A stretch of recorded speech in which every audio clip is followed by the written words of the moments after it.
1B.1 haben and the accusative case. Was hat der Lehrer? Der Lehrer hat die Karte. Was hat der Junge? Der Junge hat den Bleistift. Okay. Und ich? Ich habe das Handy. So anything new here? Yes, so any word in blue. Hat, and habe. So what could that mean? To have. To have, exactly. Anything else you see here that you haven't seen before? Den. Den. What is different?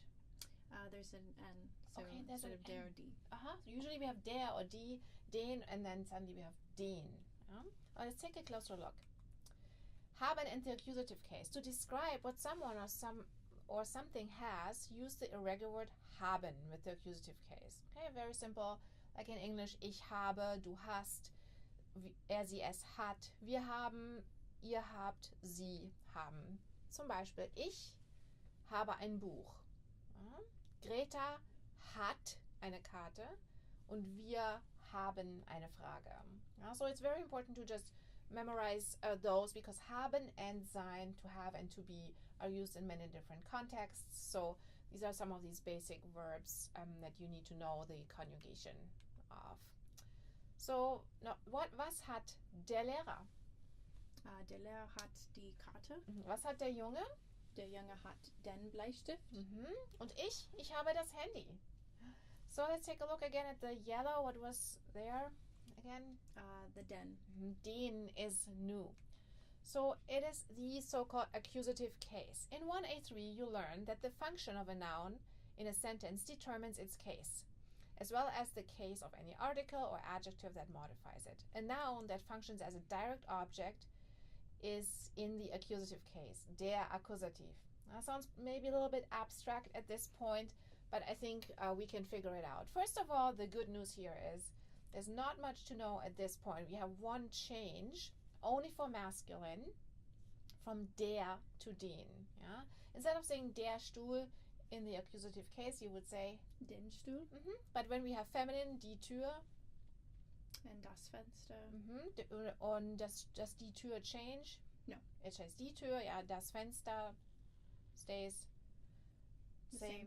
Das Fenster in plural, the same too, die Notizen or die Notizen. Now, since we learned that something changes from der to den, only for the masculine, let's take a closer look on how we use that. So, was hast du in deinem Rucksack? In deiner Tasche? Der Bleistift. Der Bleistift. But if you would say a whole sentence, what would you say then? Ich habe den Bleistift. Ich habe den Bleistift. Ich habe den Bleistift. Why would you say den? Because it's in the accusative. It's in the accusative. Accusative means in English, we don't really have that word in English. What would we say in English here? You know. A. Yeah, it's a pen, yes, but it's actually as a direct object. So ich is the subject. It's the subject. The person is acting who has something. Ich, ich habe den Bleistift, which is the object.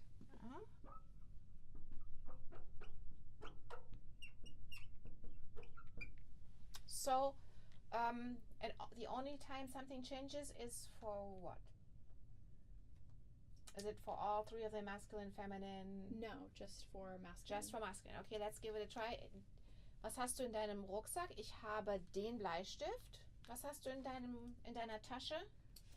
Ich habe den Kuli. Ich habe den Kuli. Ich habe den Heft. Ist es den Heft? No, das Heft. Es ist das Heft. Why is it das Heft? Because it's neutral. It is, exactly. It's not der, right? Und was hast du noch in deinem Rucksack? Ich habe den Radiergummi. Den Radiergummi. Den Radiergummi. So as you can see, only for der it changes to den when we have a direct object. Yeah, you will learn some more about this over time. So what's the best thing to practice it? Practice it, use it, and Use memorize it. it. Exactly. Okay, nächste. Was hat ein Lehrer? Der Lehrer hat eine Karte. Der Lehrer hat eine Karte. Was hat ein Junge? Der Junge hat einen Bleistift. Und ich habe ein Handy.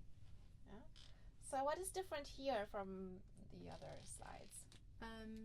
So just instead of ein and eine, there's einen. Einen. Did we have ein before? Yeah. Yeah, I think, but in this slideshow, what did you use before? In a previous slideshow we used In a previous we did, but for we had der Lehrer. Yeah, now it's ein Lehrer, right? Or der Lehrer hat eine Karte, ein Junge, and you already pointed out we have completely new is einen. We did not have an ending in einen. We had ein, we had eine, but not einen yet. Let's see what that means. So what you can see, for the indefinite article, we also have only one small change in that, as if you are talking about direct objects, it's from ein to einen. So only masculine again adds an n at the end, an en in this case. Ein Stuhl would be an accusative. Einen Stuhl. Yeah. Eine Tür would be. Eine Tür. Yeah, stays the same. Ein Fenster. Ein Fenster. It's exactly the same. In plural we have none because we don't say. Whenever it's plural, you don't need the article a because it literally means a singular a. You know, we have pencils. We don't say we have a pencils. So it just falls by the wayside. Okay. Der Lehrer hat den Stift. Ich kaufe einen Schreibtisch. Sie öffnet die Tür. Wir haben ein Problem. So as you can see, only again for ein, it becomes einen. Also for only for the masculine form. Yeah. Let's try this. Was hast du in deinem Rucksack? Einen Bleistift. Ich habe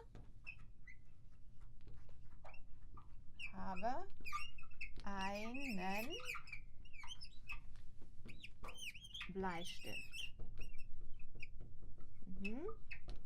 So which one is the subject? Ich.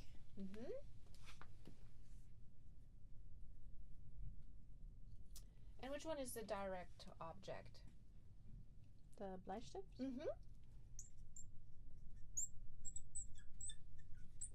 It is a Bleistift plus the article. Yeah, the definite or indefinite, and both of those together are the direct object. Okay. And do we always change the articles for the direct object? No, only for the masculine. Only for masculine. It has an en at the end. Okay. Okay, let's try the next one. Was hast du in deinem Rucksack? Ich habe einen Kuli. Einen Kuli. Was hast du noch in deinem Rucksack? Ich habe ein Heft. Aha, ich habe ein Heft. Und was hast du noch in deiner Tasche? Ich habe einen Radiergummi. Einen Radiergummi.